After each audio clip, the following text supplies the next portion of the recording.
Shalom Avachar, qu'Akadosh Baruch Hu vous protège, il vous donne la santé, la joie, la prospérité, Be'ezat Hashem. Mes amis, aujourd'hui, et tous ces semaines-là qui vont venir, on va parler beaucoup de Abraham Avinu, de Yitzhak Avinu, de Yaakov, leurs femmes. Mais tout d'abord, nous allons commencer par une histoire extraordinaire. Il faut savoir que nous, à Israël, nous avons hérité l'Eimouna. Le premier qui a eu l'Eimouna en Dieu, c'est Abraham Avinu. Et c'était pas facile, parce que c'est une époque que les Juifs n'existaient pas encore. Il n'y avait qu'une seule nation. Après le déluge, tout le monde parlait l'hébreu. C'était une seule nation. Et malheureusement, les gens, ils ont commencé à se révolter, comme j'ai entendu d'un rabbin qui dit que les gens, ils ont décidé qu'ils ne veulent plus dépendre d'Hachem. Ils veulent dépendre que de eux-mêmes. Mais c'est pas possible. C'est comme si quelqu'un dit à sa mère, maman, ça y est, merci, tu m'as mis au monde, maintenant, quitte la maison, va-t'en d'ici et laisse-moi gérer la maison tout seul. Enfin, c'est pas possible. Les parents, ils vont pas aller. Les parents, ils vont dire, si tu es le propriétaire de la maison, tu vas pas le prendre la maison. C'est pas possible, mais c'est pas possible. Donc, Bémet, je m'excuse de vous le dire, malheureusement, se déconnecter d'Hachem, ça a toujours existé. Il y a beaucoup de gens qui te disent, tu leur demandes, ça va, tout va pas? Oui, tout va bien. Ils disent même pas pour Hachem. Et dans leur tête, c'est eux qui ont tout fait. Dans leur tête, c'est eux qui ont réussi. Alors comment ils vivent? Ah ben, ils vivent par la nature. Ils vivent jusqu'à que le jour ils vont mourir. Non, il y a Hachem. Malheureusement, il y a beaucoup de gens qui arrivent à la vérité uniquement lorsqu'ils sont dans le danger. Et tant qu'ils n'ont pas goûté le danger, ben, pour eux, la vie, elle est normale, tout à fait normale. Jamais j'oublierai un juif. Une fois, il m'a dit, qu'est-ce que vous faites à la synagogue? À moi.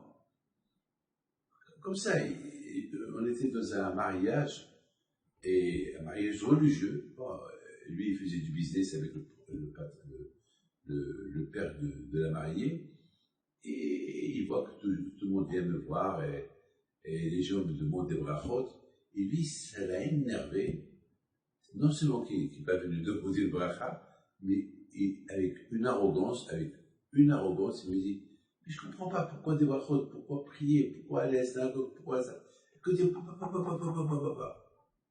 Vous savez que je lui dis, mais pourquoi tu vis? Tu ne mérites pas de vivre, pourquoi tu vis? Il me dit, comment voulez-vous que je me suicide? Je lui dis, non, je ne dis pas de te suicider, mais je ne comprends pas pourquoi tu vis. Je ne sais pas pourquoi le bon Dieu, il t'a mis au monde. Je ne comprends pas pourquoi. Vraiment, monsieur, je ne comprends pas pourquoi. Qu'est-ce que tu as à faire dans ce monde-là? C'est mieux que tu n'étais pas là. Si on ne dit pas merci à celui qui nous a mis au monde, à qui tu veux qu'on dise merci? Il a commencé à me regarder, il était un peu choqué. Celle-là, jamais quelqu'un n'a osé lui parler comme ça. Il a changé. Parfois, il faut ce qu'on appelle un coup de marteau pour réveiller quelqu'un. Vous savez, des fois, il y a des gens qui dorment dans un sommeil très profond, et il faut vraiment 3-4 réveils pour le réveiller. Même le Malach HaMavet, il n'arrive pas à le réveiller. Une fois, c'est comme ça que quelqu'un m'a dit. Il m'a dit, même le Malach HaMavet, il ne peut pas me réveiller. Bon, mes amis, les premières personnes de ceux qui nous ont enseigné les monarques, c'est Abraham Avinu. Et Abraham Avinu, il a fait des recherches. Et Baruch Hashem, avec les recherches qu'il a fait, il a trouvé. Vous savez, j'ai toujours dit que beaucoup de fois, on cherche les clés ou un stylo. Ça arrive. Je cherche le stylo. Il est dans mes mains. Et je le cherche à gauche, à droite, et il est dans mes mains. Et lorsque je me rends compte qu'il est dans mes mains, je commence à rigoler tout seul. Hachem, il est en toi. Le fait que tu vis, c'est que le bon Dieu, il est en toi. Tout ce qui te... Il faudrait que trouver. Il faut rêver, tu ouvres tes yeux pour trouver que comment ça s'appelle, du stylo, il est dans tes mains. Une fois, j'étais en train de dormir. C'est pas une fois, tout le temps. Je vous la parole tout le temps.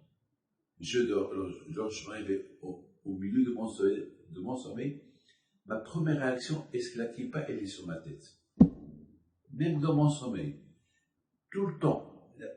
Ça veut dire qu'on peut contrôler même le sommeil. Si on a confiance en Dieu, si on croit en Dieu, et si on sait que telle chose, il n'y a pas de faute. Si tu dors et la kippa, elle tombe, ça rien du tout. Mais, lorsqu'on tient à quelque chose, ben, on tient à la chose jusqu'au bout. Jusqu'au bout. Les amis, je voudrais partager avec vous une belle histoire que j'ai eue cette semaine.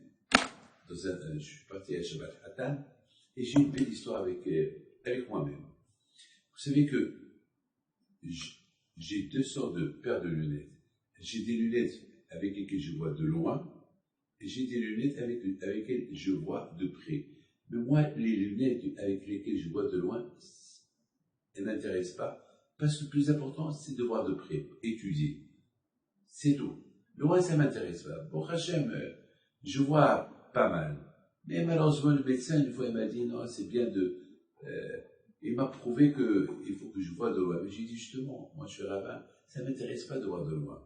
Non, il a insisté. Alors, j'ai beaucoup là où, beaucoup de fois, j'ai beaucoup de lunettes, et parmi c'est beaucoup parfois, il y a aussi, alors, je commence à mettre cette dernière de me débarrasser de tous ces lunettes avec lesquelles je vois de loin. J'ai pas besoin. Et voilà, je suis parti cette semaine à l'hôtel avec ma famille. Et voilà, je vois que je me suis trompé. Au lieu que je prenne les lunettes avec lesquelles je vois de près, j'ai pris les lunettes avec quoi je vois de loin. Et je me suis dit, comment je vais faire tout le Shabbat? Comment je vais étudier? Je voudrais la parole d'honneur. Je souffrais. J'avais une souffrance. Je dis, mais quelle bêtise j'ai fait. Et je voudrais la parole d'honneur. J'ai préparé les lunettes. Et je les ai oubliées. Alors, j'avais la valise. J'ai tout vidé avant Shabbat. Et je mis là-bas que le linge sale. J'ai dit, David, peut-être ils sont là. Mais David, il n'y a rien, puisque tu l'as vidé. Et tu as mis là-bas que du linge sale. Il n'y a rien. Qu'est-ce que tu veux te salir en ouvrant cette valise? Après, il y avait une force qui me dit, non, ouvre-la. Alors, pour rigoler, je l'ouvre. Je vous donne la parole d'honneur. Je l'ouvre. Et je trouve là-bas une paire de lunettes marron, avec lesquelles je vois de près. Ah, maintenant, vous allez me dire quoi? Vous allez me dire que le bon Dieu m'a envoyé cette paire de lunettes. Non, cette paire de lunettes, c'est moi qui l'ai mis là-bas. Puis je l'ai préparée, j'ai dû la mettre là-bas et j'ai oublié. Alors j'ai vidé toute la valise.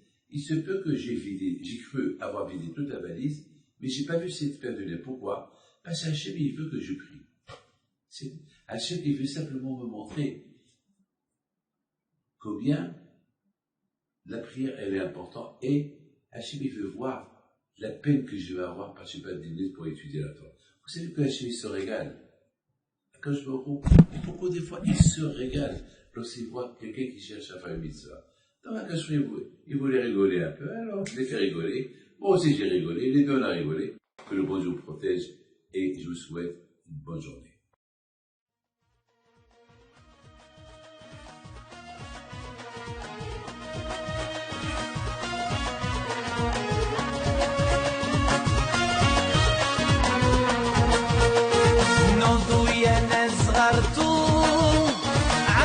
حي بينتو وقف لنا زي